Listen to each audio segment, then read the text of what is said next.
Badlands. Explain those Badlands. That's a hell of a name.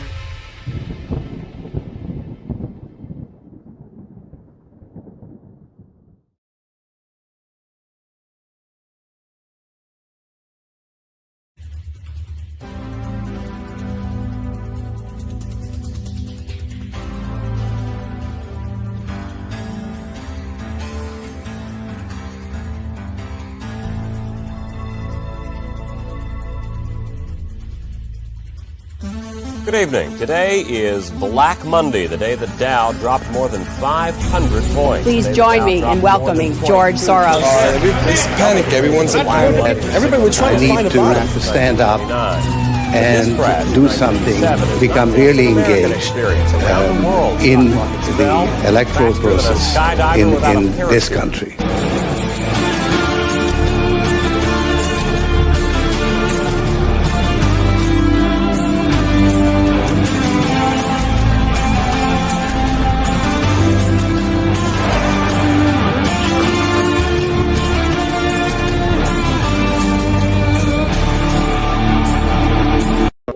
What we have to confront is a deep, systemic and structural restructuring of our world. And this will take some time. And the world will look differently after we have gone through this transition process. For centuries, they've been stuffing their stomachs with human flesh, and they've been stuffing their pockets with money. But they must realize that this bowl of vampires is about to end. We have an army of digital soldiers. That this is coming. This is going to be a part of a future where we can take back our power in ways we didn't even think about in the industrial age that are coming in the digital age. But the common people of these countries in their heart, they can feel what's happening. They can see our struggle for our independence, for our true sovereignty. And they see this connection with their aspirations to be truly independent, which is exacerbated by the fact that in the Western elites there is a strong desire to freeze the current unfair state of things in international affairs. Well, let me tell you something, brother. When they took a shot at my hero, and they tried to kill the next President of the United States, enough was enough. And I said, let Trumpomania run wild, brother. Let Trumpomania rule again. Let Trumpomania make America great again. People who don't believe are walking dead. They are asleep. And this is the awakening.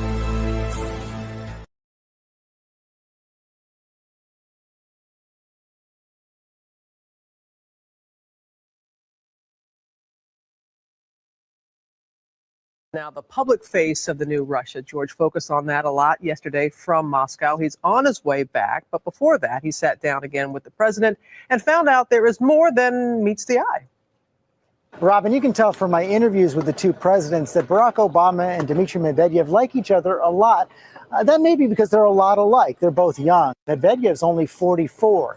They're both former law professors who carry BlackBerries on their belt. But here's one big difference. As far as I know, Barack Obama is not a big fan of 1970s hard rock. As a teenager, Medvedev saved 4 months to buy Pink Floyd's The Wall. You have a deep love of heavy metal. Where did that come from? Led Zeppelin, Deep Purple, Pink Floyd. That's from my childhood, my adolescence. I don't know. What music did you listen to at the age of 15 or 20? My wife makes fun of me. It was soft rock. Although I lived behind the Soviet Iron Curtain, the music seeped through. We listened to what the whole planet listened to. He was living then in Leningrad, now St. Petersburg, in a 430-square-foot apartment with his university professor parents. Medvedev became a professor, too, of law and married his childhood friend and high school sweetheart, Svetlana. The president cut his political teeth as the Soviet Union was crumbling. working side by side in the St. Petersburg mayor's office with a former KGB officer, Vladimir Putin. They rose together. Medvedev was President Putin's first chief of staff, and they remained close, friends and competitors. But as you saw in my interview, Medvedev says he's the boss now. If you consider the questions of foreign and domestic politics and defense, the security, this is only the president and no one else. Medvedev's more modern, logging onto the web when he wakes up. I go to official sites and journals, I go to international sites, and you'd be surprised. I do watch sites of the opposition. He hits the gym, too, most days for an hour. He's got a man breaking knife! Score! And he was very publicly unhappy with how the Russians performed in Vancouver. You had a rough Olympics. Yes, because for the first time, we had a steep decline in medal count. This is not a national disaster, but we have to learn a lesson from this. We should prepare better next time, because when you host Olympic Games, you are counting on many medals. And perhaps praying. Unlike his recent Russian predecessors, Medvedev is more public with his faith. You were brought up in Soviet Russia, without religion. Yet at the age of 23, you walk into a church to become baptized. Why? I did feel that I needed it. I wanted to do it. I believe it's good for me because afterwards my life changed. You don't really talk aloud about something like that because the religious feeling should be somewhere deep inside you. If someone is displaying it, they're not really honest. It's more like PR for yourself. But I believe religion is important for every person. Don't you think so? I found Medvedev to be much more open, less scripted and defensive than I expected. He also had a bit of a swagger coming off those successful arms negotiations with President Obama. As for his future, the next elections here are in 2012, and he said that he's going to sit down with Prime Minister Putin and they're going to talk about who will be the candidate. That should be quite a conversation, Robin.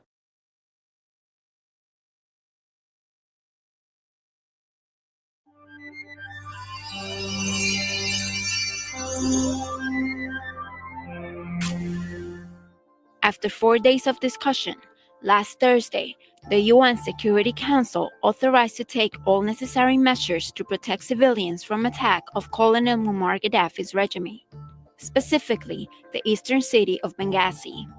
The resolution 1973 was adopted by 10 votes to 0, with 5 abstentions. The abstentions included China, Russia, Brazil, Germany, and India. The UN established a no-fly zone, banning all flights except those for humanitarian purposes in Libya airspace in order to help protect civilians. But it also considers other elements. It imposes a ban on all Libyan flights. It imposes an assets freeze on assets owned by the Libyan authorities, money which should be used to the benefit of the Libyan people. It extends the travel ban and assets freeze of Resolution 1970 to a number of additional individuals and Libyan entities. And it establishes a panel of experts. But the resolution 1973 did not approve the ground occupation forces. There be no forces on the ground in any part of Libya, no occupation in any form, in any part of Libya. That's clearly said in the resolution. France and the United States encouraged the Security Council to take immediate actions to stop violence in Libya. This resolution should send a strong message to Colonel Gaddafi and his regime that the violence must stop, the killing must stop, and the people of Libya must be protected and have the opportunity to express themselves freely. For the Deputy Permanent Representative of Libya to the United Nations, the UN resolution is a clear message to Gaddafi and the international community that in his country there is no place for violence. It is a clear message to the Libyan people that they are not alone, that the international community is with them and they are going to help them to protect themselves. It is also a clear message to Colonel Gaddafi and those who are supporting him that there is no place for dictatorship. There is no place for killing the people. Even if the resolution 1973 has generated different reactions around the world, the General Secretary of the United Nations, Ban Ki-moon, welcomed the Security Council authorization and reiterated his call on the Libyan government to stop all hostilities against its own civilians and comply fully with last week's Security Council resolution, saying any fresh declaration of a ceasefire by the country's authorities must be tested.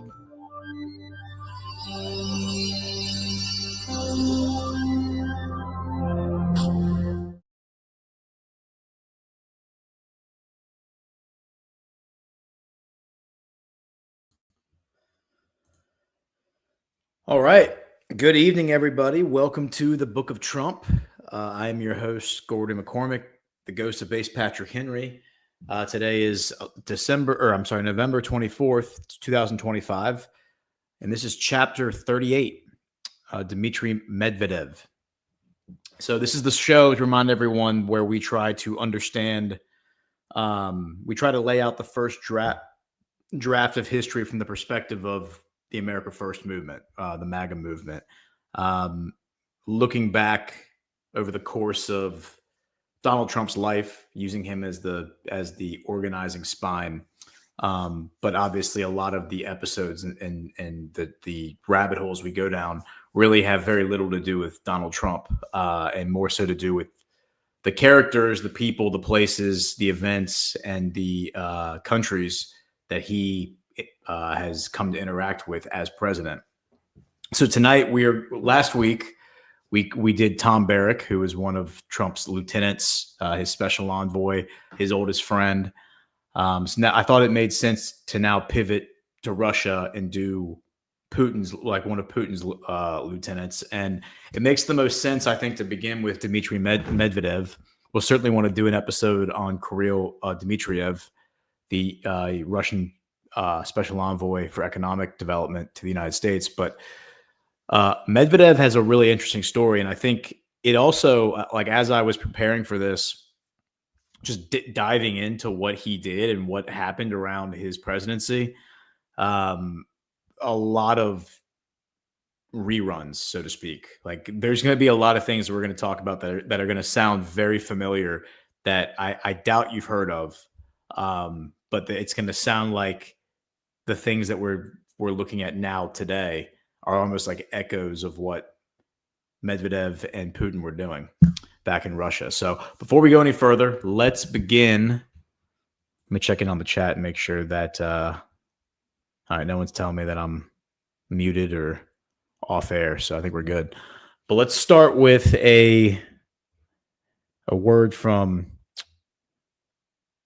one of our friends and sponsors, and the first was going to be from Silent.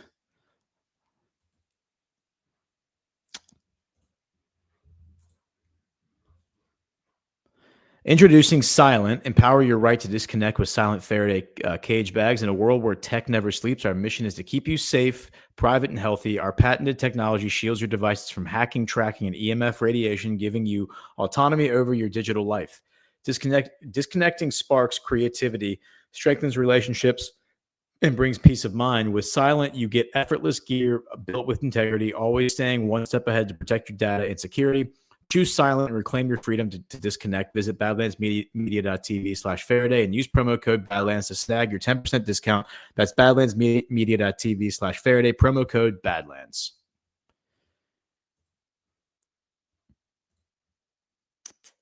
All right. So with Medvedev, we've talked about Putin. I think we've done at least one or two episodes on Putin, chapters on Putin. We did the Aluminum Wars with Burning Bright, where we talked about in the 90s, prior to Putin coming into power. He was prime minister in 1999 under Yeltsin and then became president in the year 2000. But in the 90s, leading up to his presidency, there was what was called the Aluminum Wars. And I encourage everyone to go back, listen to the Righteous Russia episode. I think it's episode 10 or 11, 10 maybe. And we talked about how these oligarchs who were KGB, a lot of them were KGB agents, used their money to buy up these coupons that were handed out to the Russian peasants after the collapse of the Soviet Union. And these coupons were vouchers that were really only worth money if you use them to purchase stock in these emerging companies. Most of them were energy companies. They're energy companies.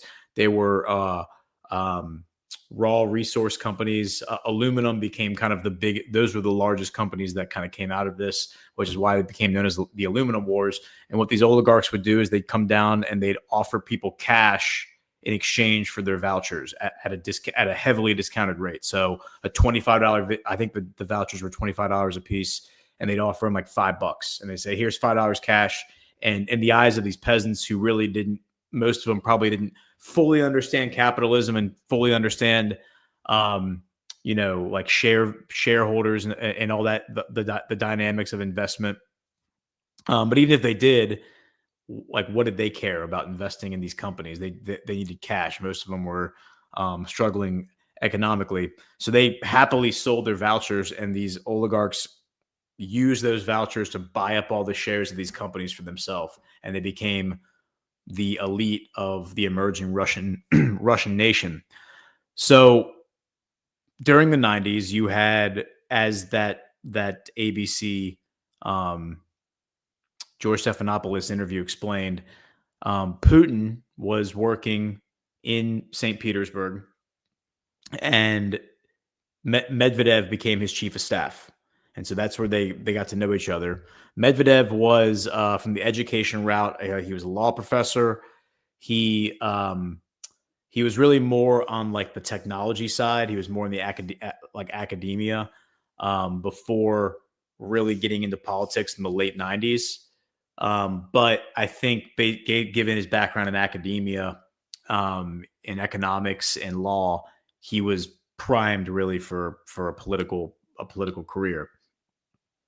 So before we go any further, I guess maybe what makes the most sense is to play this clip from this Oliver Stone interview. So Oliver Stone, I think it was between 2015 and 2016, did a 4-part interview with Vladimir Putin, 4 episodes. They're each 1 hour. I highly recommend going and watching all 4 of them. I think they're very informative. You learn a lot about Putin. These are interviews with Putin. The most challenging part about them is that there's no overdub. So it's just Putin speaking in Russian, and then there's English subtitles. So that does make it a little hard to like you can't just listen to it. You have to actually watch it and read what he's saying, which is a little annoying. Oliver Stone should think about that and think about adding some overdub, because I think more people would consume it if that were the case. But there's a section that I want to play where he explains to Oliver Stone this time period, because what ends up happening is that in Russia, the Constitution said that there could only be much like the American Constitution, 4-year terms for the president.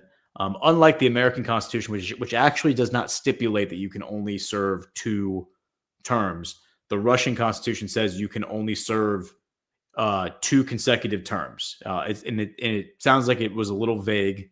It didn't quite account for 2 terms and then a 3rd non-consecutive term. But what ends up happening is that Medvedev is working for Putin. He's a close Putin ally. He's a Putin confidant. And then Putin handpicks him to become president in 2008, with Putin then serving as Medvedev's prime minister. And this was called the tandemocracy, is what they called it, like a tandem, like a team, because the optics were very clear that Medvedev and Putin were in a lot of ways continuations of one another. They were working together. It was Putin's public endorsement of Medvedev that gave him the public mandate to come into power. But I also think there was a lot of things that Medvedev did while he was president that were very beneficial to Putin that maybe Putin couldn't have done just because of the optics. And we'll get into, and we're going to talk about what a lot of those things are. And I think as you listen to this, you're going to be like, holy shit, this sounds like This sounds like the Biden term for Trump. This sounds a little bit like the Saudi situation with MBS. You're going to see some of like this repetition and even some of the words that they use that it's going to sound very familiar. So I think this is a very timely moment to kind of go back and learn about Dmitry Medvedev. All right. So the way I'm going to do this is I'm going to play it with the sound turned down, not completely off, because Oliver Stone is speaking in English. So I want you to be able to hear what Oliver Stone is saying. I'm going to read what Vladimir Putin says. So I apologize if this is a little hard to understand, but just bear with me. And maybe if I need to go back, maybe if I need to turn the sound off, I will. But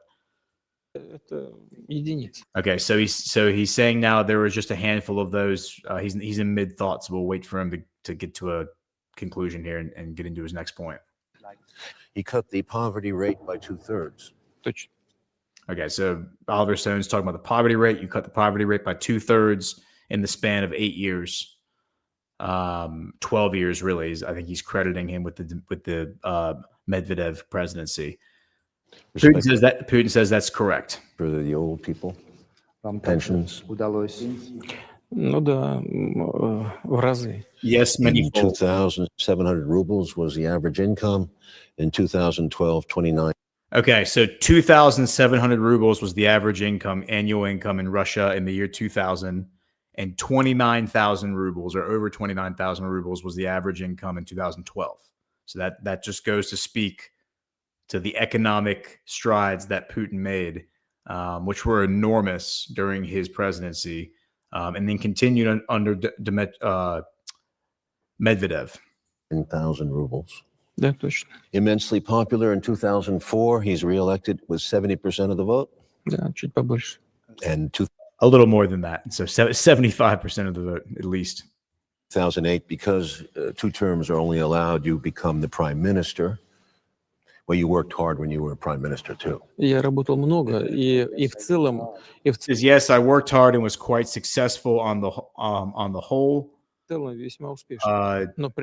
back then, Russia's president was a different person, not me. I know the assessments given to this period in our country and abroad. He's referring to Medvedev. I have to tell you, President Medvedev performed independently in all of his functions. Only one person can be the president of the country, the one who is elected by the people. And in 2012, you run for president and you win by 63%. Yeah, you're right.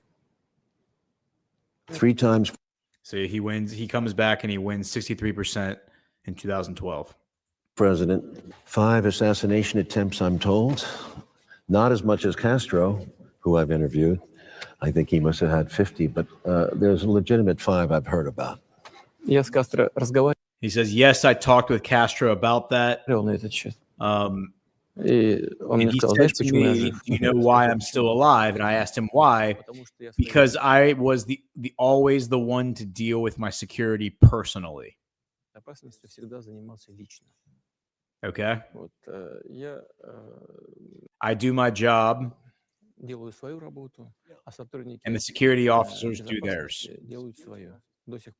And they are still performing quite successfully. You trust your security, and they've done a great job. I trust them. Because always the first mode of assassination. So isn't that interesting? Because Burning Bright has talked about this. Matt Arrett has talked about this. We've talked about this. The thing that really is consistent with Vladimir Putin, Xi Jinping, and Donald Trump is that all 3 of them, when they came into power, when they came into office, they brought their own security force. Like Trump used his own security force to augment the Secret Service, because these are guys that he had worked with for many, many years and he trusted. And of course, being a billionaire, he had the resources to have that sort of infrastructure in place. And so rather than just leaving his guys behind and just taking whatever was given to him, he brings them in and they actually help him build out his Secret Service Vladimir Putin does the exact same thing, and a lot of speculation that maybe that idea was for Trump was inspired by Putin and Xi, because Xi does the same thing when he comes into power, and I think it was 2013. But isn't it funny that Putin gets the idea, like learns about this from Fidel Castro? So it's Fidel Castro who is ultimately inspiring Donald Trump to handle his own security, and that's how you avoid getting assassinated by the deep state. So let's back up a little bit and go to some of the things that were happening that were really that caused this, or not cause it, because we know it caused Medvedev to become president because of the Russian Constitution. But like what's happening in the background in the world, right? So before we get there, we can look at this. It says state control. When in June 2000, Vladimir Putin became the president of Russia, he acted to gain control over Russia's oligarchs and increase the government. I'm sorry. Let me add this to screen. He acted to gain control over Russia's oligarchs and increase the government of Russia's control in important companies through a program of national champions, referring to corporations, to companies. Putin fired Chernomyrdin from his position as the chairman of the Gazprom board. The Russian government's stock in Gazprom gave Putin the power to vote out Vyakarev. Chernomyrdin and Vyakarev were replaced by Dmitry Medvedev and Alexei Miller. They were Putin's prior employees in St. Petersburg. So when he was working in St. Petersburg in the 90s, they were working for Putin. That's how he knew them. And he plugs them in to the top positions in Gazprom. Putin's actions were aided by the shareholder activism of Hermitage Capital Management Chief Executive Officer William Browder and the former Russian finance minister Boris Fyodorov. Miller and Medvedev were tasked with halting asset stripping at Gazprom and recovering the associated losses. Itera was denied access to Gazprom's pipelines and came close to bankruptcy. In 2006, Itera agreed to return stolen assets to Gazprom for a fee. Browder was deported from Russia in 2005, and the Russian arm of Hermitage Capital Management was seized 2 years later. Now, what they're referring to is this process called asset stripping in the 2000s, when the oligarchs realized that Putin was like what Putin was doing, that he was coming after them and he was trying to gain control over them and go after the corrupt ones. They start stripping out, which was already happening, I think, to some extent, but they start doing it like at a much more aggressive pace. They're stripping out all the assets of these companies that they run. A lot of these companies are considered, state companies, because this is, again, the first iteration of Russia after the Soviet Union. So there's still a lot of like state agencies and state companies that are, not quite capital. It's not quite capitalism. It's not quite communism. It's something in between. But these are state companies. Gazprom would be an example of that. And so, Gazprom, I think, was a little more privatized than others, but again, they're stripping out the assets and they're selling them off, and they're making money off of this. They're pocketing the money. This is corruption on parade.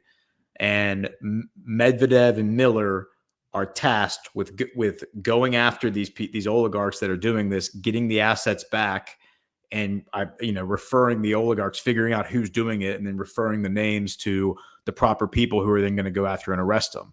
And again, this is in the early 2000s. This is like 2000, 2001, 2002. November 2003 is when George Soros, the Open Societies Foundation, closed their doors in Moscow and leave Russia forever and never come back. Because Putin didn't mess around. He immediately started going after all these things, and within the first few years had a lot of this stuff at least addressed, not fully resolved, but he was starting to address it. So let's see. So it says in April 2001, Gazprom acquired NTV, Russia's only nationwide state independent television station, from Vladimir Gusenki's Guzinski's company, Media Most Holdings, Guzinski fell out of Putin's favor after using NTV to publish criticism from the families of sailors who died during the Kursk submarine disaster and additional criticism of Putin's handling of the Second Chechen War. Guzinski then fled Russia, allowing Gazprom to take over NTV without his opposition. And yeah, the Second Chechen War is definitely one that we're probably going to look deep into with Burning Bright. We're going to bring him back. That's a really, really interesting situation. The First Chechen War and the Second Chechen War and how those were handled differently. Same time, like the same time though. This is like all the same time scale where it's, we're talking about the late 90s, the early 2000s, and then going into the mid 2000s. And so what happens in 2008?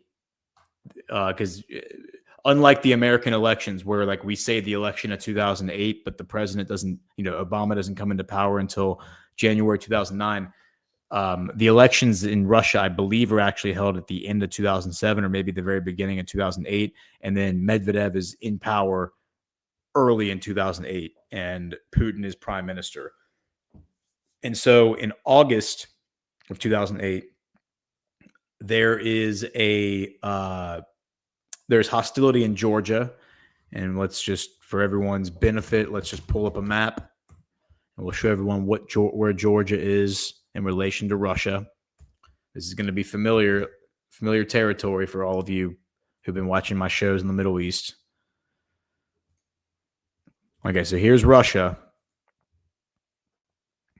and there's this land bridge between Russia and the Middle East called the Caucasus. Chechnya, where these Chechen wars took place, is right here. This is Chechnya. So there's a mountain range that cuts Russia off from the Middle East, the Caucasus Mountains. Okay, and that's where the term Caucasian comes from. Caucasian, the Caucasus Mountains. And so Chechnya is on the north side of these mountains, and on the south side of these mountains are Georgia and Azerbaijan. So Georgia is on the Black Sea and Azerbaijan is on the Caspian Sea. And so Georgia is where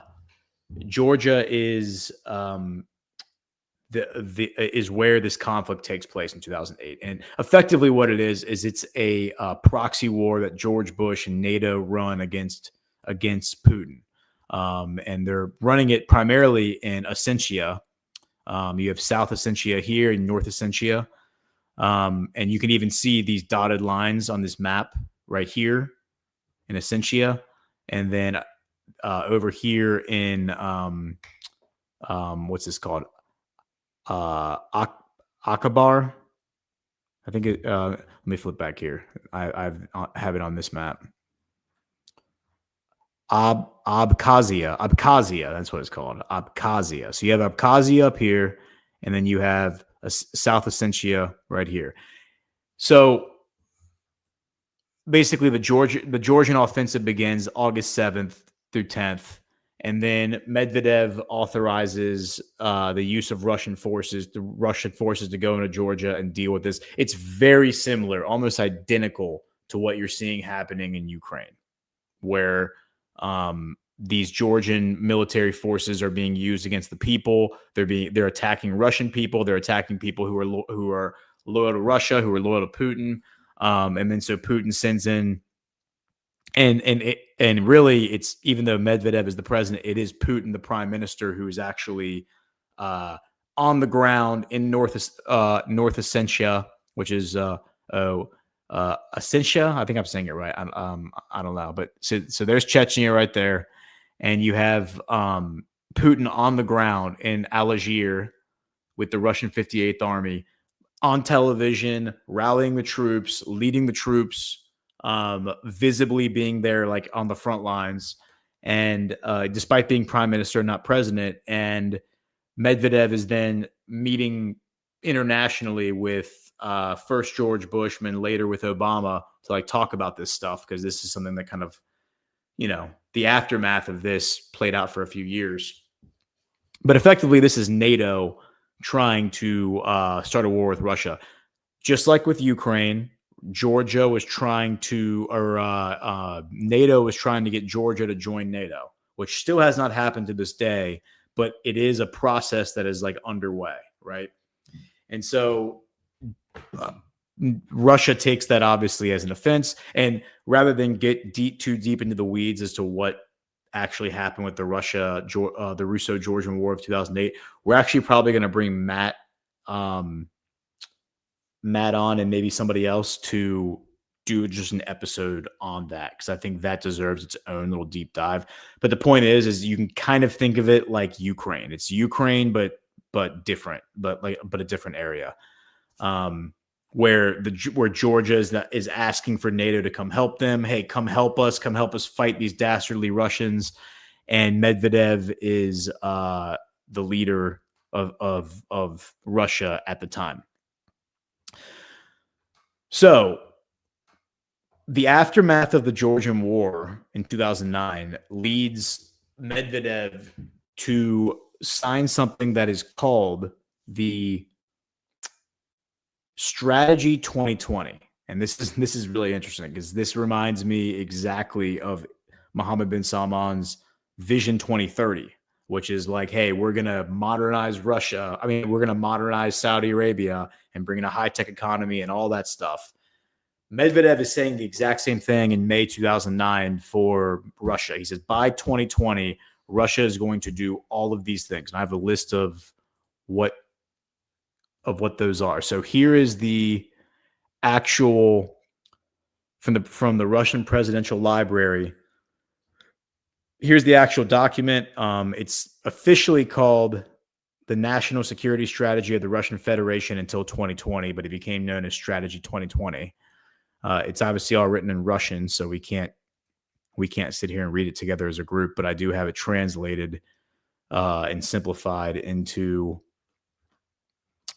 its basic elements.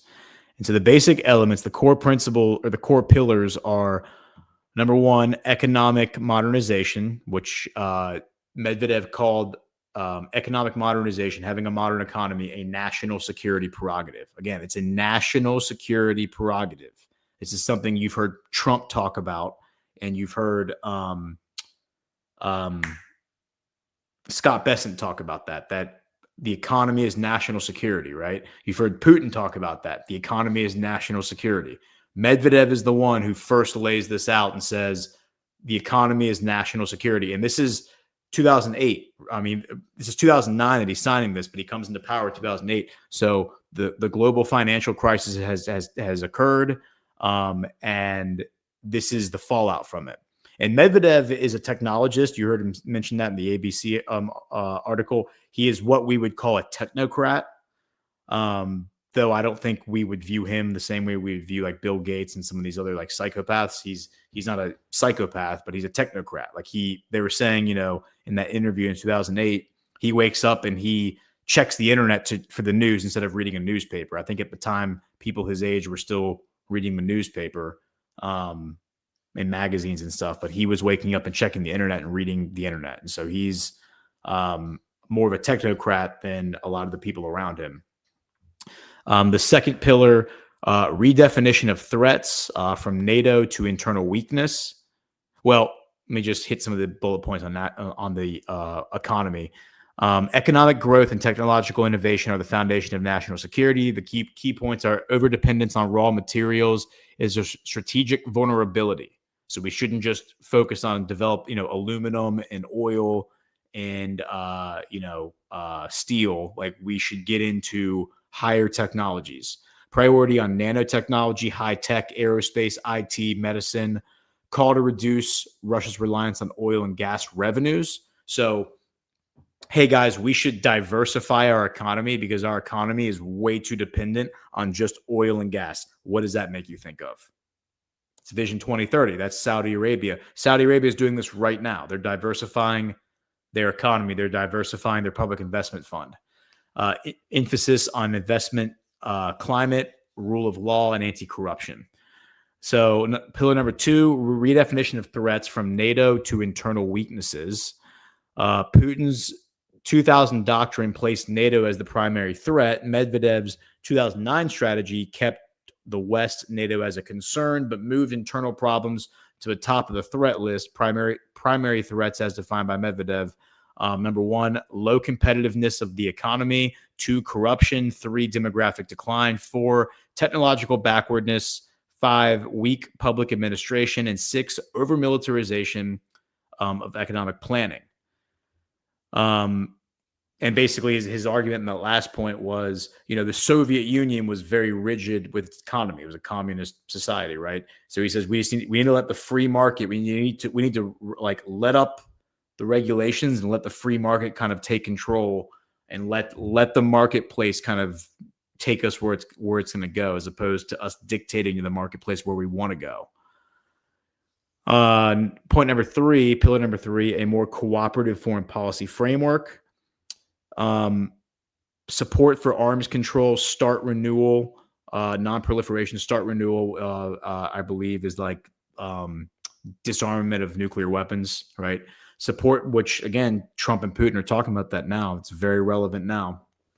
Support for modernization alliances with EU, US, and Japan. So you heard George Stephanopoulos talk about like how Obama liked Medvedev.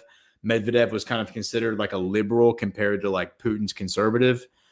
And the globalist oligarchy, like the globalist front, the George Bushes, the Barack Obamas, the John McCains, they liked Medvedev, right? Like the American media liked Medvedev. They did not like Vladimir Putin.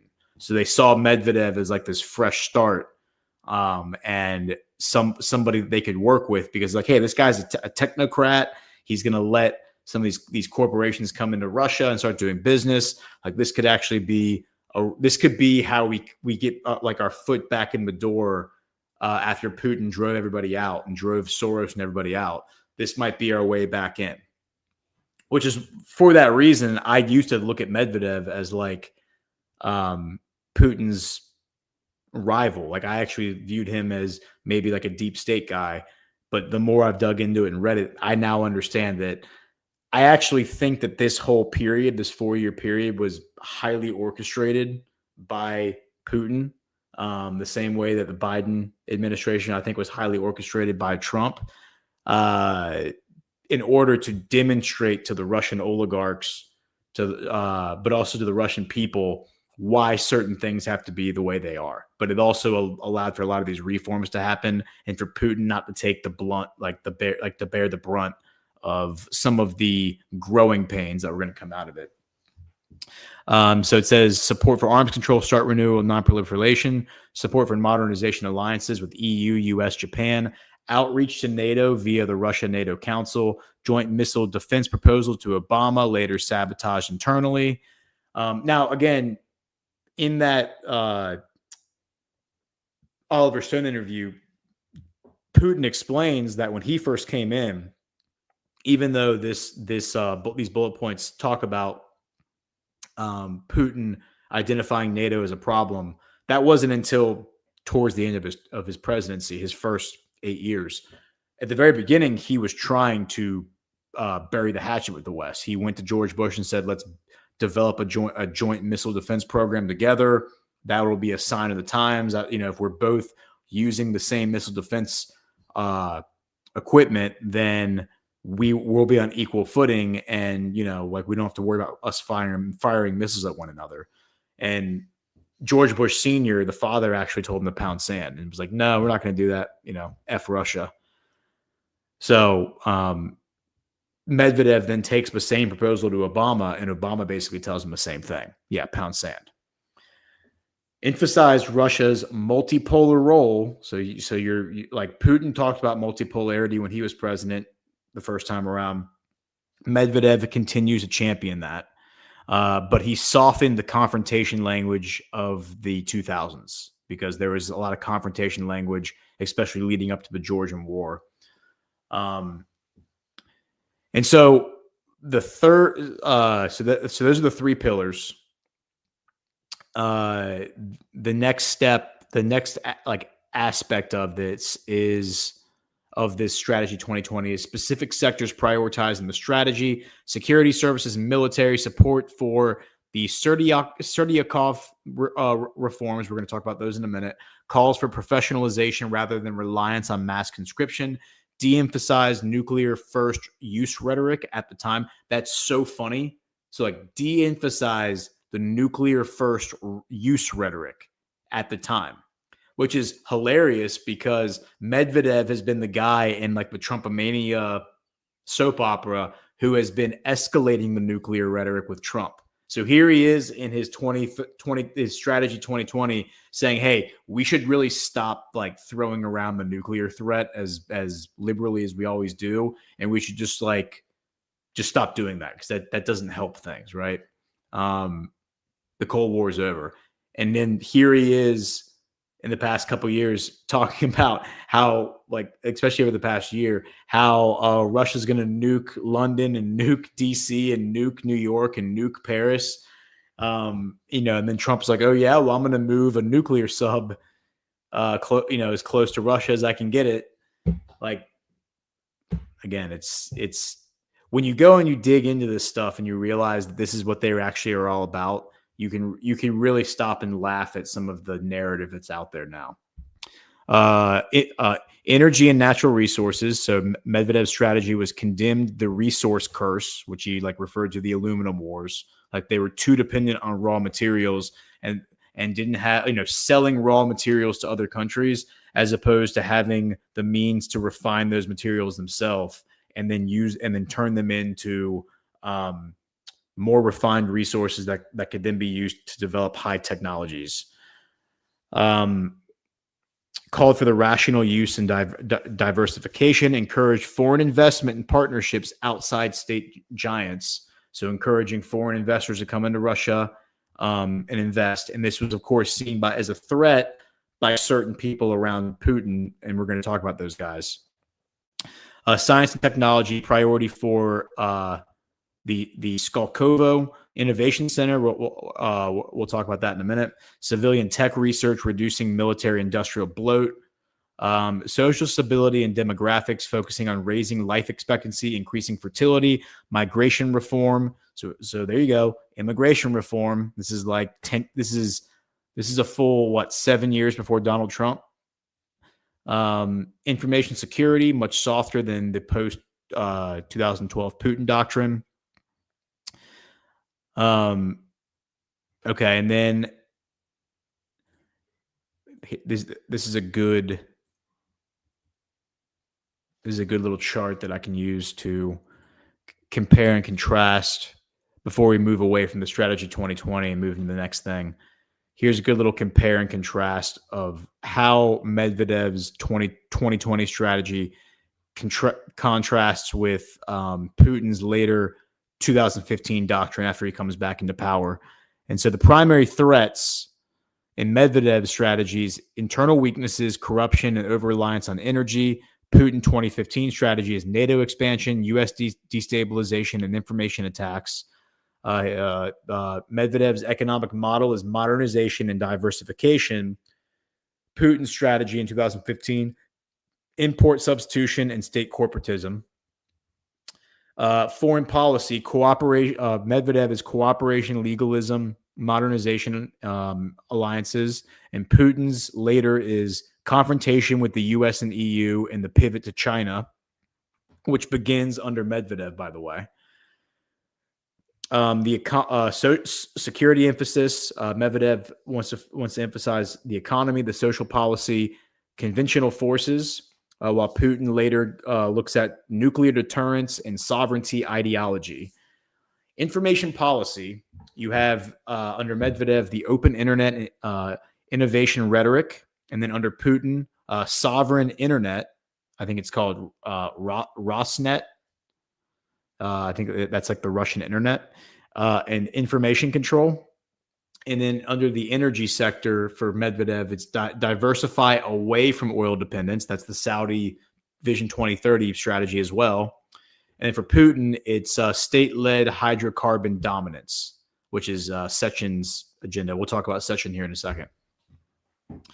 Okay, so what were the Serdyukov reforms. I think I'm saying that right. Serdyukov reforms. So the feedback that the Russians have for, you know what? Before we do this, because this is an interesting little tidbit, let's hit an ad. So we're going to do an ad from Van Man, because I'm trying to keep an eye on the time here. All right, Van Man. You know about Van Man taking down big toothpaste with all natural oral care, right? It's the perfect time to grab a dental care bundle to gift. Van Man's tooth powder is loaded with minerals like eggshells and bone, and combined with pulling oils and peppermint aloe malparents, it's truly the ultimate fluoride-free dental hygiene bundle that saves you 25% off the individual prices. And the van never stops. Introducing Van Man's new Pearl Eye Cream and Sweet Onion Shampoo. Head over to badlandsmedia.tv/vanman to see what's new. That's badlandsmedia.tv/vanman.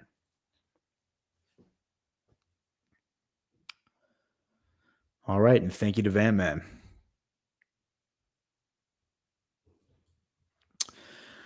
Okay, so the Serdyukov reforms. So the feedback from the Russo-Georgian War is that the West is actually taken a little bit by surprise, because the speed in which the Russian military, within like 3 days, is able to fully mobilize and deploy into Georgia and fight NATO. Whereas NATO thought they were just going to be able to set up shop and be like, all right, this is our neighborhood now. Okay. Really caught NATO in the West and George Bush off guard, because George Bush is still in office, remember, until January 2009.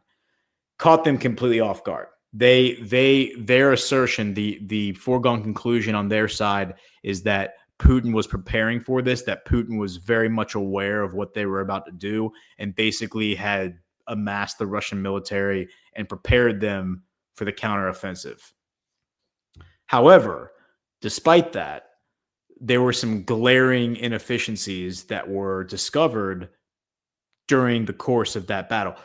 We have come to appreciate that we had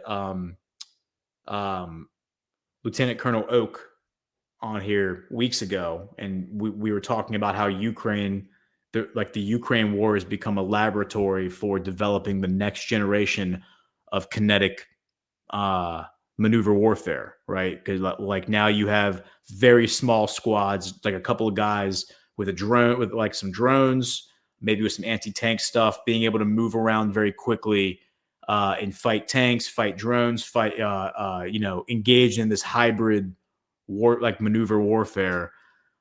Same kind of thing happening back then, where, there hasn't really been a real conflict between Russia and the West. Chechnya kind of counts. But they realized that the Russian military is still very much a Soviet military, which relies on mass conscription, like massive, huge regiments, huge hordes of guys. Whereas that's actually not how you fight a battle in the 21st century. You don't fight a kinetic conflict with, 10,000 guys versus 10,000 guys. It's much, much smaller units fighting one that are more specialized, more highly trained, using specific equipment. And so we need to reform the military to prepare for that. So what it says right here says the period that this occurred was between 2007 to 2012 under Defense Minister Anatoly Serdyukov. So this actually begins under Putin. But Medvedev is kind of given the credit, so to speak, like all the blame, I would say, for this, because it upsets a lot of the old guard that make up the security architecture of Russia. And we're going to talk about these guys in a minute. They're called what are they called? They're called the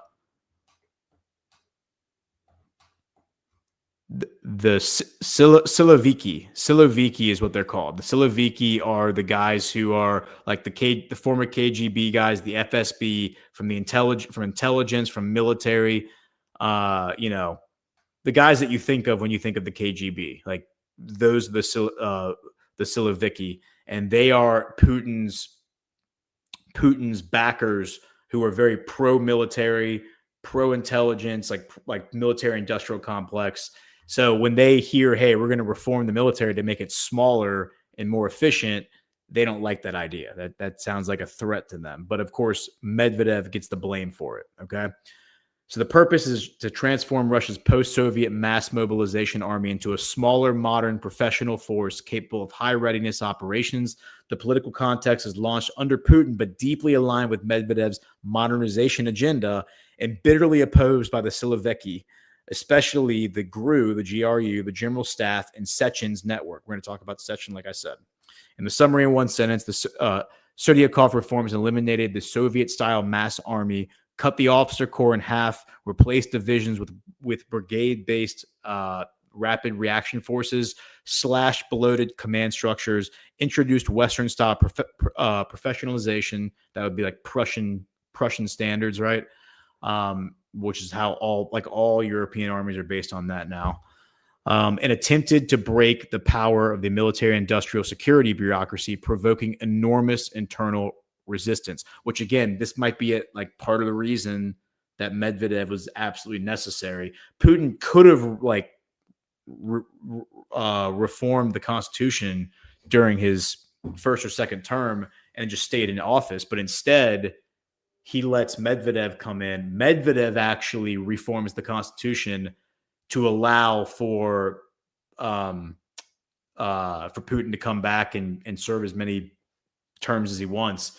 And he changes the length of Medvedev changes the length of a presidential term from 4 years to 6 years. It doesn't impact his presidency, but it impacts Putin's presidency when he comes back in 2012. So then he's now serving on 6-year intervals as opposed to 4-year intervals. Again, this all seems like this is part of a plan.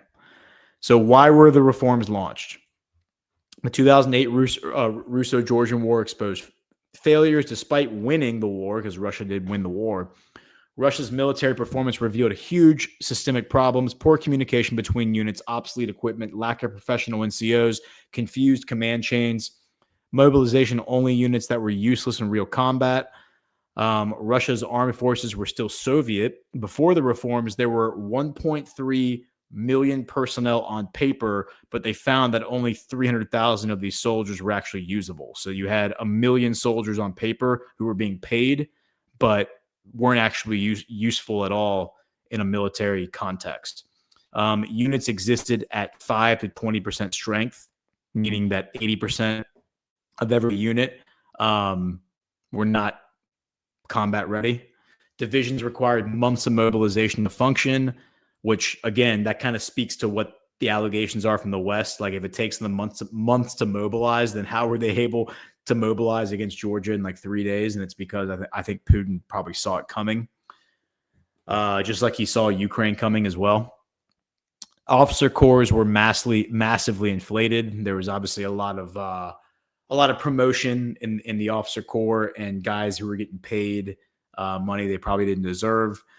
There was corruption and procurement was extreme. And I imagine that means equipment procurement, probably weapons being taken out of armories and sold for private gain. And maybe the way contracts were written, they were being given preferential treatment to friends of these officers or whatever. So Putin's public goal was modernization. The real bureaucratic consequences was breaking the General Staff's empire, which is referring to the Soviet, breaking the bureaucracy that had been put in place under the Soviet Union and still, as of 2009, still existed. And Medvedev supported it because it aligned with his modernization program, his technocrat tendencies to use technology to streamline things. So he was all about it. All right, so now let's get into the real conflict of what was happening here, because this wasn't all just kisses and rainbows and hugs. There was conflict and internal strife, And it seems to me, this is just my speculation, but just looking at all this in its totality, it seems like what Putin did is he took all of these different characters in Russia who maybe otherwise would not have gotten along and would have become like a controlled opposition dynamic, certainly a dialectic. And he found a way to get them to use the friction of their disagreements to refine ideas and to get the best of the best in terms of ideas, and to recreate the framework of the Russian military, the Russian government, the Russian society.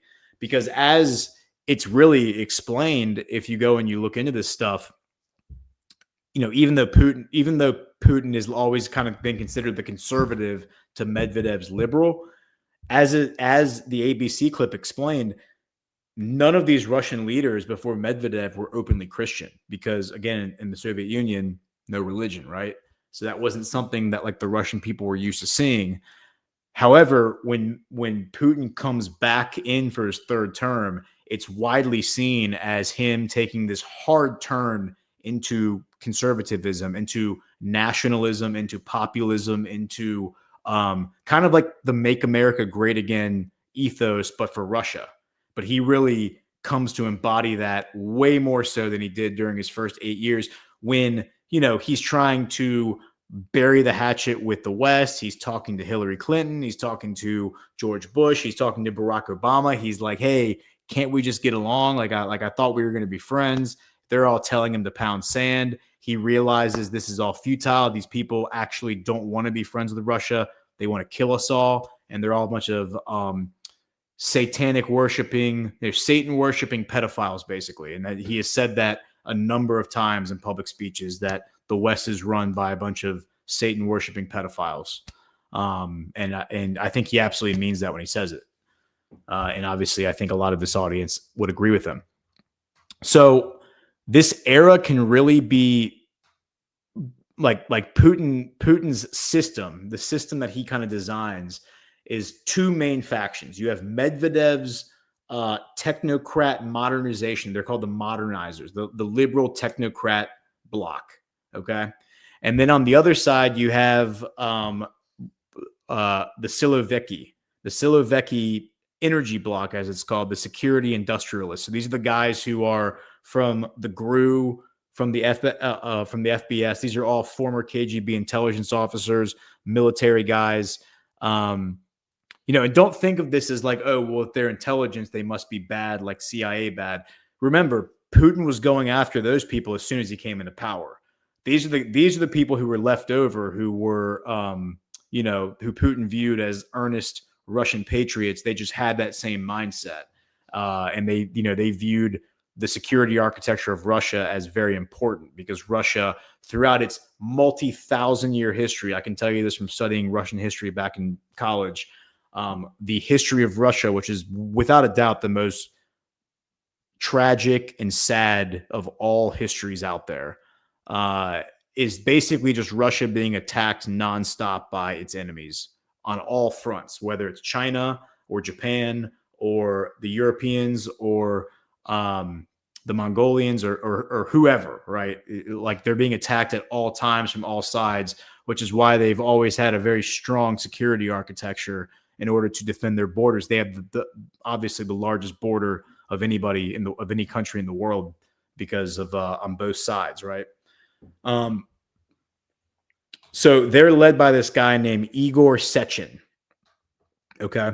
So Dmitry Medvedev is made the CEO of Gazprom in 2000 by Putin as soon as he becomes president. Gazprom is technically it's a private company, but because of that whole situation that occurs in the aluminum wars, the Russian government has bought up enough shares in the company that the president of Russia can flex and use, the voting power of those shares to remove board members and replace a CEO, which is what he does. So he replaces the CEO of Gazprom with Dmitry Medvedev, and he tasks Medvedev and this other guy on Alexei Miller. Here's Miller right here. He tasks the two of them with hunting down all of these people who were doing the asset stripping and stealing the stuff from Gazprom. And I believe Medvedev is the CEO, if I'm not mistaken, of Gazprom to this day. So this has been a successful partnership, I think, or situation. Or no, I'm sorry. It says Medvedev chaired its board from 2000 to 2008. And I guess maybe that ended in 2008 when he became president. Okay, apologies for that. So on the other side, you have Igor Sechin. So Rosneft, this is a company that I have talked about so many times on so many shows, and so many news brief takes. Rosneft is the energy company that is doing all of these deals like around the world. You're hearing about all these deals. Rosneft is investing. They're building out infrastructure. This is the guy, the CEO. He has been the CEO of Rosneft since May of 2012. And the important part here, let me pull up this article. Dun, dun, dun. Here it is. Putin's petroleum coup. So this is from Spiegel Online. And this is from October 19th, 2012. Rosneft deal with BP, British Petroleum. And it says Russia is massively expanding its raw minerals power with the upcoming takeover of TNK-BP. The state-owned company Rosneft will become the largest listed oil company in the world. A mysterious ex-KGB agent nicknamed Darth Vader is in charge there. Okay, and the guy they're referring to is Igor Sechin. His nickname apparently is Darth Vader. That's like what he's called in Russia. And that is laugh out loud funny and instantly catapults him to the very top of the power rankings in Trumpomania. When you come in with that nickname, you are immediately in like the Mount Rushmore of Trumpomania. So it says the most frightening person in the world. Liberal-minded Russian media sometimes call him the, quote, the most frightening person in the world, or Darth Vader, a term that American diplomats even wired to Washington in a U.S. dispatch. Sechin played a key role crushing the ex-magnate's oil empire, Mikhail Khodorkovsky, in 2003. The billionaire accused President Putin in front of TV cameras of men enriching themselves in his immediate surroundings. Khodorkovsky, pale and insecure, didn't name anyone, but everyone knew who they meant, Igor Sechin. Khodorkovsky was arrested on October 23rd and later sentenced to a total of 14 years in a camp and 2 trials. Biokus Corporation has been broken up. The core of the oil business has been bought at auction by the Baikal Phoenix Group for a fraction of the value, an ominous shell company that immediately sold on to Rosneft. And so they're talking about, by the way, Mikhail Khodorkovsky, this guy. I just wrote a news brief about this guy. Khodorkovsky is, well, they don't. Yeah, here he is. Khodorkovsky, I believe, if I have all of my ducks in a row, was just named as a terrorist by, let me see, Khodorkovsky. Just bear with me for a second. I just want to fact check myself on this.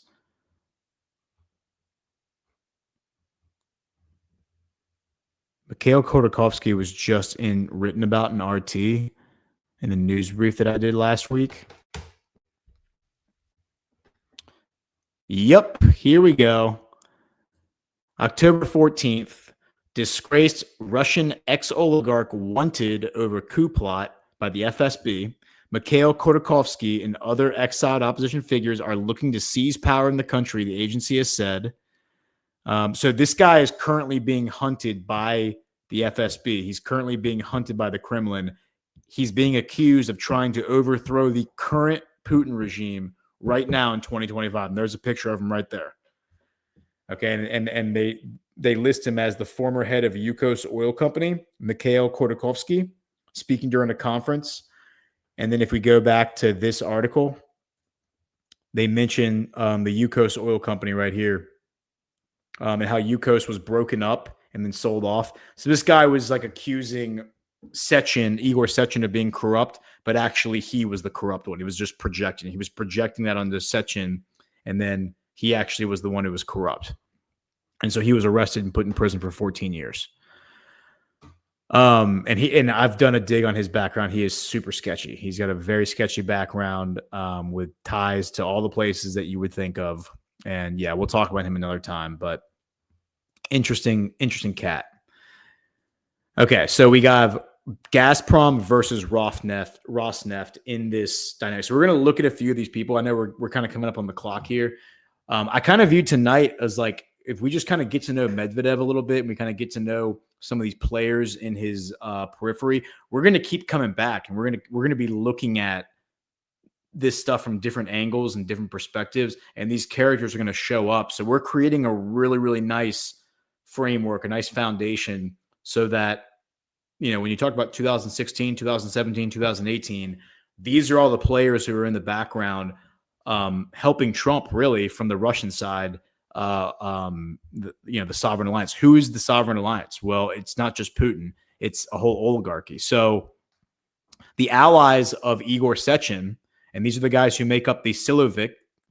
The Silovik in Russian political lexicon is a person with a power ministry background, i.e., government institutions responsible for the exercise of coercive state power. Examples include the Russian Armed Forces, the Russian National Police, the Russian National Drug Control, Russian Immigration Control, Ministry of Justice, the Federal Security Service, FSB, former KGB personnel, the main intelligence directorate of the Russian General Staff, which is the GRU, the Foreign Intelligence Services, the SVR, and the Federal Protective Services, the FSO.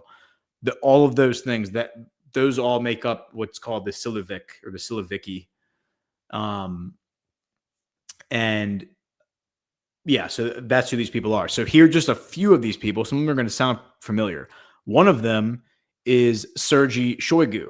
And if you know, I mean, if you've been watching DPH for the past couple of years, you know exactly who Sergei Shoigu is. He is currently the secretary of the Security Council of the Russian Federation. He was elevated to that position in May of 2024. But before that, you remember he was the guy who had like the standoff, the fight with Prigozhin, the leader of the Wagner Group, and then Prigozhin said, "I'm gonna march on Moscow to destroy you, Sergei Shoigu." And then as they're marching to Moscow, the Chechens came out of Chechnya and purportedly attacked the Wagner Group and destroyed them. I don't know if I believe any of that, because I'm pretty sure that like the Chechens make up like half the Wagner Group. So anyway. But he's one of the guys that are part of this group. Another one is Alexander Bortnikov. He's a really important one. I'm just going to name him here, and then we'll kind of go down. I have breakdowns for each one. Vladimir Yakunin. This guy was a president of the Russian Railway, so he's like a railroad oligarch. And so when you think about like all the talk of the railroads, right? We're building all these railroads. Putin just announced he's going to build, what is it, 2,500 kilometers of new railroad that are all going to be high speed throughout Russia. And then Trump just announced the $4.5 billion deal with Kazakhstan. We're going to build railroads for them. We're going to send them trains that are made in America. So he's like the railroad oligarch. This guy, Nikolai Patrushev, another really, really important guy. And so like, let's jump down here and I'll explain to you why these guys are important. Okay. So you got Darth Vader, Igor Sechin. Love that guy. He's just because of the name Darth Vader, he's at the very top of my list.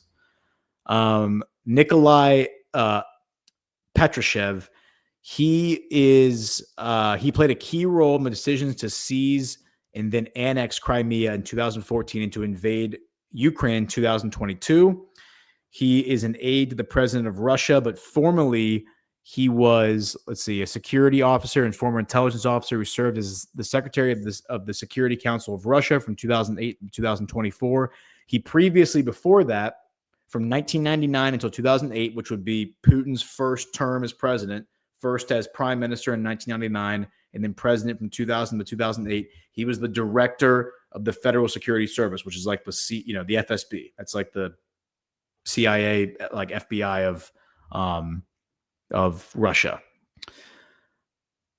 And it says he has spoken favorably of the rise of KGB stalwarts to the highest echelons of power in Russia, referring to them as the new nobility. But I think he's referring to like the white hat, like he's referring to the earnest actors, not the ones who were trying to collaborate with Bill Gates and all those psychopaths. So it says Patrushev has known Vladimir Putin since the 1970s when the two men worked together in the Leningrad KGB. All right, so then you have this other guy, Alexander Bortnikov. He is the current director of the Federal Security Services, the FSB, and has been there since 2008. So he was appointed, I think, I have to check exactly when the baton was handed off in 2008. So he was either appointed by Putin right before he left office, or he was appointed by Medvedev. But in either case, both presidents kept him in power, kept him in that position, and he's still there today. So he's the head of the FSB. So this is the reason that you'd have to imagine this is the reason that Putin has survived all those assassination attempts is because of this guy. These two guys right here are probably the reason that Putin has not been killed. So very important people. You then also have this guy, Volodin. So Volodin engineered Putin's conservative turn in his third term and is considered part of his inner circle. So this is the guy who, again, all the people I'm listing right here are rivals of Medvedev. They view Medvedev as like a threat when he comes into power in 2008 because they think he's in bed with Barack Obama and George Bush and all of them, right? So Volodin is the guy who he's like, as far as I can tell, he's almost kind of like the Stephen Miller or like Steve Bannon of Putin in the sense that he engineers Putin's like populist nationalist explosion when he comes back into power in 2012, where Putin is just kind of like the mask is off. He's like, you know what? It's Russia first. I tried to do things the nice way. I tried to be the nice guy in my first 2 terms as president, and Bush told me to pound sand, and Obama told me to pound sand. So now, no more Mr. Nice Guy. We're just going to kick ass and take names, and it's Russia first. And this is the guy who purportedly is responsible for that. He's a huge Putin loyalist. He was the Speaker of the Duma, which is like the Russian Congress under Putin. And then you have Dmitry Rogozin. He is currently serving as the senator from the Russian-occupied Zaporizhzhia Oblast, meaning he is currently serving as the senator for Eastern Ukraine in the Russian Duma, meaning the Russians already have like elected representation from Ukraine in their Congress. He was the deputy prime minister. So this guy's big claim to fame is he was the general director of the Roscosmos from 2018 to 2022. That's like Russia's NASA. And what I think he's most famous for on the internet is that he publicly expressed his doubt that the United States ever went to the moon with Apollo 11 in 1969. So, that's obviously going to resonate with a lot of people in this audience. But here's a picture of him with Modi in 2014. He was Russia's ambassador to NATO from 2008 to 2011. That was during Medvedev's run as president. He was in charge of the defense industry from 2011 to 2018. That was when Putin returned to power and revamped the Russian military. So this guy is he's considered like far right. He comes from the far right of the political spectrum. So read into that what you will. All right, so now let's talk about people who are going to be less familiar, who are Medvedev's. These are Medvedev's allies. These are the technocrats. Those guys we just talked about were the security, like military guys. These guys are the technocrats, who are the liberal technocrats, quote unquote, who are allies with Medvedev. The first one is Vladislav Surkov, and he is one of Medvedev's oldest advisors, and he is credited with coming up with formulating and promoting the concept of sovereign democracy, which is something. This is during he serves as the first deputy chief of staff of the presidential administration of Russia from 1999 to 2011. So under both Putin and Medvedev. And during this time, he comes up with this thing that he calls sovereign democracy, which is something that Putin then starts saying over and over and over and over when he comes back in for his third term. And sovereign democracy is described is a term describing modern Russian politics, first used by Vladislav Surkov on February 22nd, 2006, in a speech before a gathering of the Russian political party United Russia, that's Putin's political party.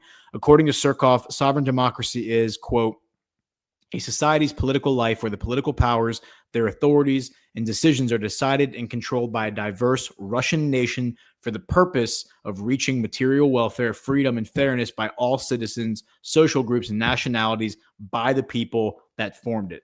Effectively, what this is this is like MAGA for Russia, okay? Like when he talks about sovereign democracy, he's talking about we're taking the power from the corrupt cabal and returning it to you, the people, like exactly what Donald Trump says in his 2017 inauguration speech. That's sovereign democracy, and this is the guy who comes up with it. His business career, very interesting. I had to highlight this, but when he graduates from college in the 1980s, in 1987, his first job is he becomes the head of advertising of the advertising department of Mikhail Khodorkovsky's businesses. And from 1991 to 1996, he held the key managerial positions in advertising and PR departments of Khodorkovsky's bank, Manitep. So my guess, and I don't know if this is true or not, but my guess is that this guy was a true patriot, and he just happened to know where all of the bodies were buried when it came to Mikhail Khodorkovsky. And you think about Kirill Dmitriev. Kirill Dmitriev, he worked for some of these globalists too, and was listed by the World Economic Forum as a young global leader or whatever. You think about Scott Bessent, he worked for George Soros, right? And look what he's doing now. So this guy is kind of that mold, I think. The fact that he worked for Mikhail Khodorkovsky is certainly notable. Then you have this guy, Arkady Dvorkovich. Man, these names are, he was the chairman of the board of the directors in the Russian Railways Company. So there's another railway guy, but he's now the president of the International Chess Federation. I just thought that was really notable. This guy is listed as one of Medvedev's top allies. So that's why I included him. But I just think it's notable that he's the head of the International Chess Federation, FIDE, I think is what it's called. And in Russia, they take their chess very, very seriously. All the world champions are all from Russia because they're very serious about their chess. And this is the guy in charge of their in charge of their chess. Apparently, he is not liked by Darth Vader very much. Darth Vader does not like him very much. But you know what? Friction is okay. That's what I like. What I love about this story is that Putin embraces the friction. He's like, these guys don't like each other. Well, you know what?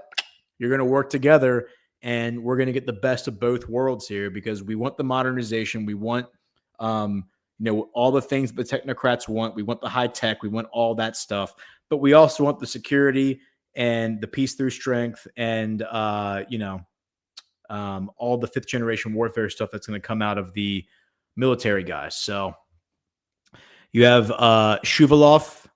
This guy was the first deputy prime minister of Russia from 2008 to 2018. So that means he worked under both Medvedev and Putin. You have Elvira Nabiullina, and she's the current governor of the Central Bank of Russia. She's an ally of Medvedev, remember. You have Hermann Greff, German Greff is how it's spelled, but I think it's pronounced Hermann Greff. He was the Minister of Economics and Trade of Russia from 2000 until 2007, meaning Putin's first term. He is the current CEO and chairman of the executive board of Sberbank, the largest Russian bank. He's also He's also from Kazakhstan. He was born in Kazakhstan, but he's an ethnic German. So he's an ethnic German, born in Kazakhstan. Yeah, so interesting lineage. And then this guy, Arkady Volosh, and he is founder and CEO of Nebius Group and earlier co-founder of several IT enterprises, including Comtech, Arcadia, Infinet, and Yandex. If you ever used Yandex, like the search engine, this guy created Yandex. He's also from Kazakhstan as well. So, this is interesting. Some Kazakhstan guys. And then I mentioned before the Skolkovo Innovation Center, which is like this campus that Dmitry Medvedev developed during his presidency, where all this high-tech stuff was in it. It was a high-tech campus, kind of like a Silicon Valley for Russia. He developed it during his presidency, and all of these technocrats helped him do it. But it was like a real estate development project, and it kind of was like a proof of concept that the Russians were like, all right, we can develop, we can do real estate development. We can do, we can develop these high-tech campuses. So, yeah. Let's see. We also have Alexei Kudrin. These two are conditional allies. So we have Alexei, conditional allies, meaning their support depended on the balance of power with Putin. So they liked Medvedev. Like this first guy liked Medvedev, but he was loyal to Putin. So this guy was kind of like, all right, Medvedev, I like you, but Putin's my guy.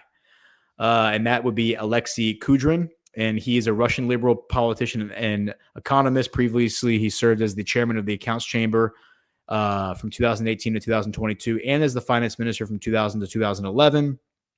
Since December 2022, he has been a corporate development advisor at Yandex. So yeah, and his experience goes back to working with Yeltsin before Putin came into power. So this guy I think is bad news bears. I think he was the guy who was like, I like you, Medvedev. I don't like Putin. I might be wrong about that, but his name is Anatoly Chubais. I think I'm saying that right. And he fled to Israel in 2022 and subsequently obtained Israeli citizenship because he was being hunted by the Russian authorities. And it says right here from 1998 to 2008, he headed the state-owned electrical company, electrical power monopoly, RAOUES. A 2004 survey conducted by PricewaterhouseCoopers and the Financial Times named Chubais as the world's 54th most respected business leader. Oh my God, he's so respected. But it turns out he was super corrupt, and that's probably why he had to flee to Israel. He was a member of the advisory council for the JP Morgan Chase from September 8th until 2013. He is a longtime participant and speaker of the Bilderberg Club. On May 30th, 2024, he took part in the club's 70th anniversary meeting in Madrid, Spain.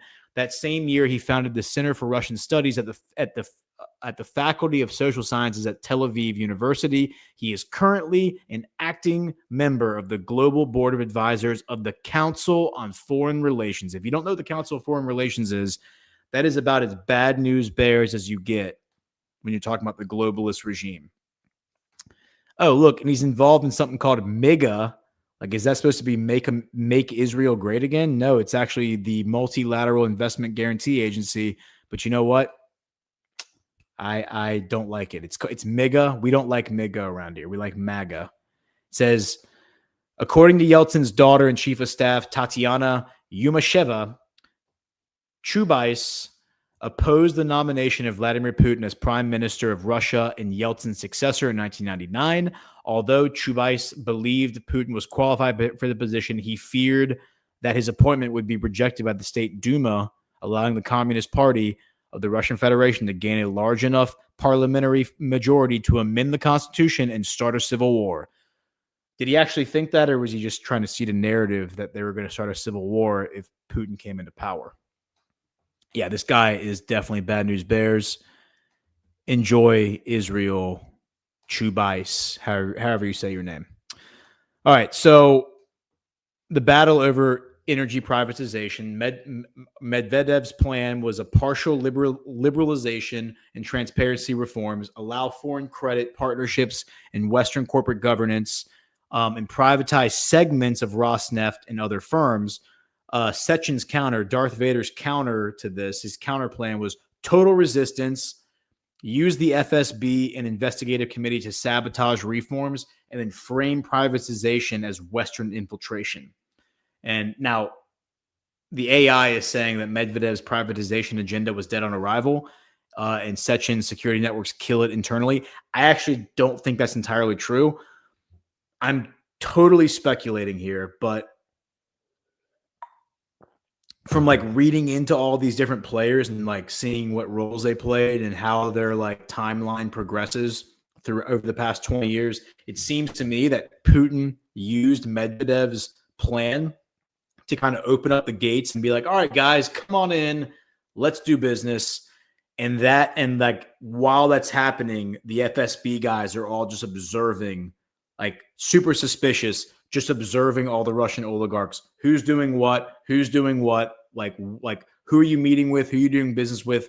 What sort of subversive actions are you taking? And that led to the exposure of guys like this, of Chubais, who is obviously doing something evil and something anti-Russian. And that's why he had to flee to Israel in 2022 and live out his days in Tel Aviv. So, you know, it sucks to suck, but that's what happens sometimes.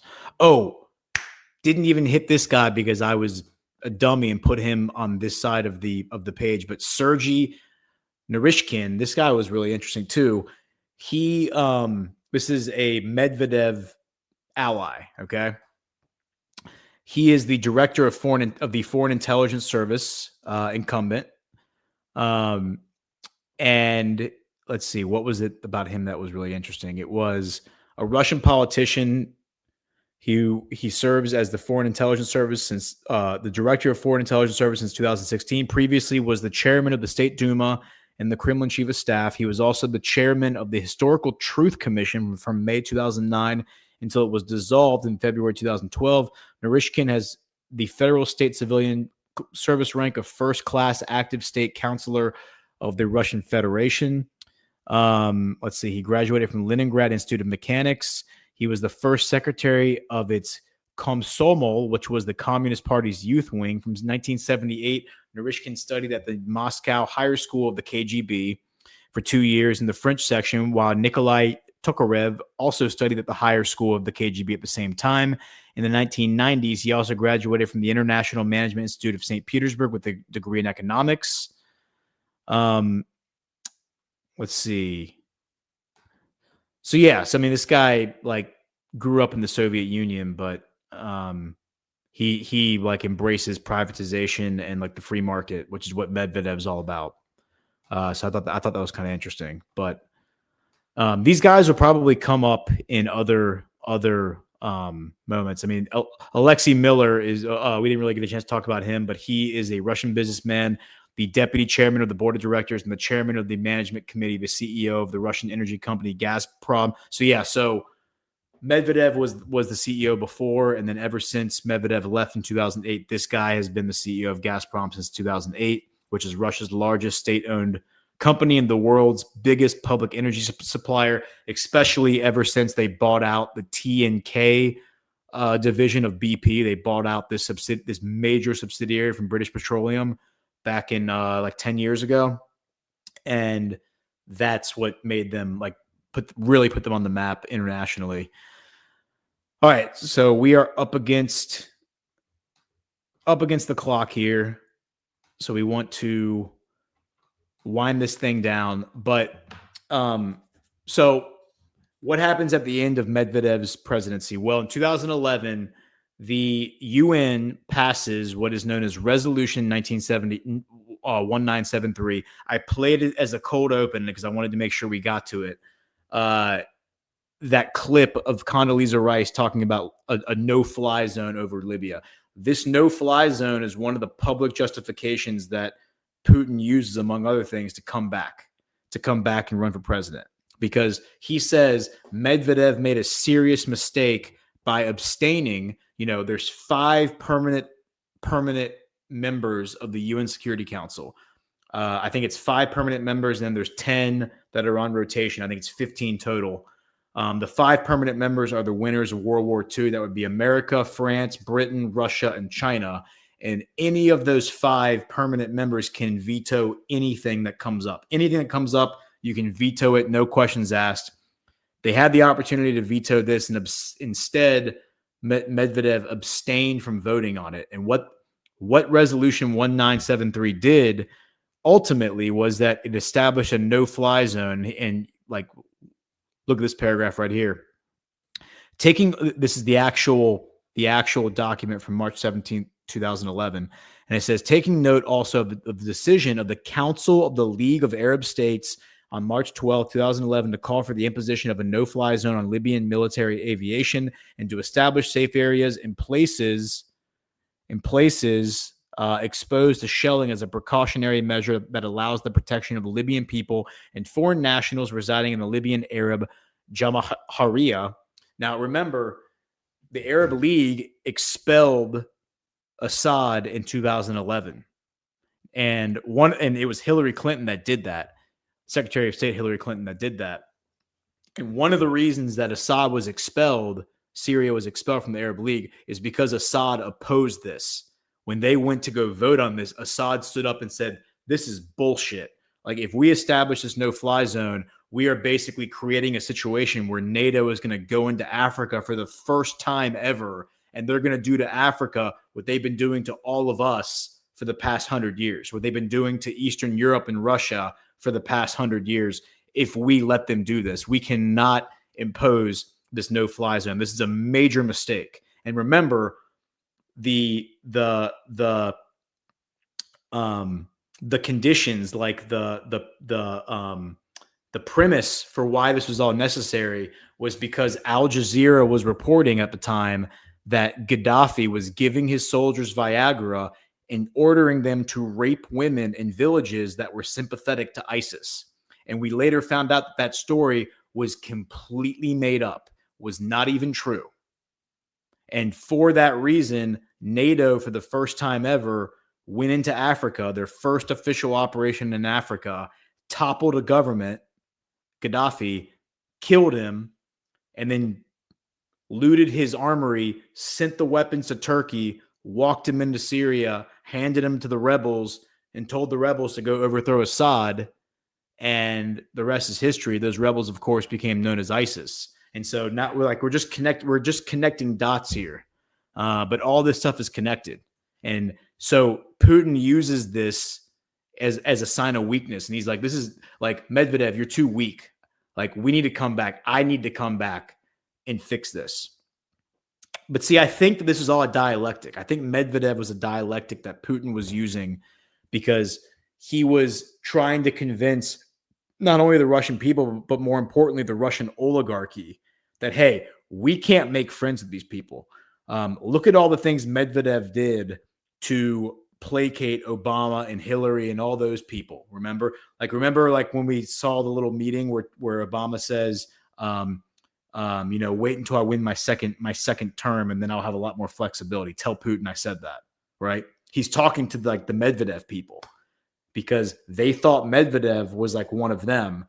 And Putin was like, look, Medvedev tried to placate these people and they still aren't happy. They still want to come slit off our throats, and they still want Russia, they still want Russia to be chopped up in little pieces and turned into 15 different countries, right?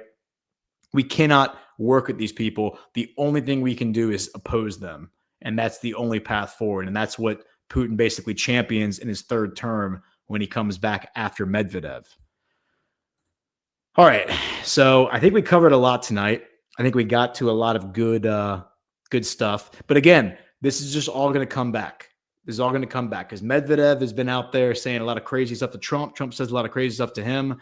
But now you kind of know a little bit more about Medvedev and his background and the guys who are behind him, and how he and Putin are, while they're actually allies, there's still a little bit of friction there. And the friction is actually good because the friction generates refined ideas. And we should embrace that friction here in America, because that's how we will also create refined ideas. All right, with that said, let me hit a pre-produced ad, and then we will do rants and close it down. Soft disclosure, just dropped new favorites for the season. The lotion, your 5-ounce favorite, is still here. And now we've added full 11-ounce bottles. New lavender tea tree deodorant, clean, calm, and effective. New tallow bars, chamomile lemon rose, and naked. Rich moisture that actually works. And on Black Friday, the new arrivals land. Introducing our first men's only formula, beard oil, in unscented and spiced vanilla. Truth, tamed, and finally your beard is too. Tallow lip balms, made with beef tallow and lanolin for serious moisture. Available in chamomile mint, vanilla, naked, and vanilla tangerine. Plus, mini tallow bars, same deep moisture as the full size. Available in vanilla coffee and naked. And finally, lavender vanilla lotion. Smooth, soothing, and worth the wait. On Black Friday, the new products arrive, and so do the Black Friday bundles. Visit softdisclosure.com for truth you can gift. Soft Disclosure.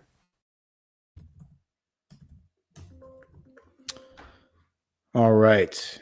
All right, guys. Well, hit the thumbs up. Appreciate y'all being here. Share the show around. Wingo says, please post this video to YouTube. Are we not streaming on YouTube? Let me see. It says we are streaming on YouTube, but I wonder if we're on the right YouTube channel. So Wingo, I will check on that and make sure that it gets posted. It gets posted to the right YouTube channel. As you know, we have multiple YouTube channels now because we've been giving all of our channels back after being kicked off like 10 times for just being us. It looks like we are caught up on the boosts and the rants. So I will just go ahead up. G Fontes 119. Thank you, Professor Ghost. Appreciate you, G Fontes. Yeah, guys, hit the thumbs up. I'm going to close this down and raid us over to Culture of Change. And I will see y'all tomorrow morning on Badlands Daily with CanCon. Y'all have a great night.